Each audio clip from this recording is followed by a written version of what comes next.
এই যে আমাদের আগামী প্রধানমন্ত্রী দেশদরদি তারেক রহমান সাহেব, আগামীর বাংলাদেশ, এই যে গাড়ি আপনারা দেখতে পাচ্ছেন, আমাদের তারেক রহমান সাহেবের ড্রাইভার যিনি ছুটে বেরিয়েছেন বিভিন্ন জেলা উপজেলা। এই যে ভাইয়ের সঙ্গে আমার ইনশাল্লাহ দেখা হলো, কথা হলো। এই যে দেখতে পাচ্ছেন তারেক রহমান সাহেবের গাড়ি, এই যে খুব সুন্দরভাবে আমরা ইনশাল্লাহ এখানে প্রোগ্রাম শেষ হলো। সবার আগে বাংলাদেশ, ইনশাল্লাহ তারেক রহমান সাহেব এই দেশের প্রধানমন্ত্রী হবে।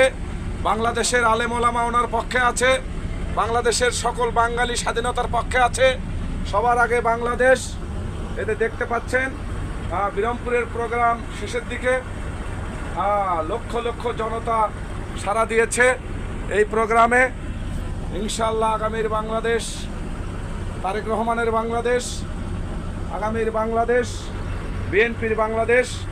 সবাই ইনশাল্লাহ দোয়া করবেন ইনশাল্লাহ, যাতে আমাদের বাংলাদেশটা সুন্দরভাবে দীর্ঘ ফেসিবাদের কবল থেকে রক্ষা পেয়ে আমরা যেন আগামীর বাংলাদেশ সুন্দরভাবে পরিচ্ছন্নভাবে বিএনপির নেতৃত্বে আমরা যেন সুগঠিত করতে পারি।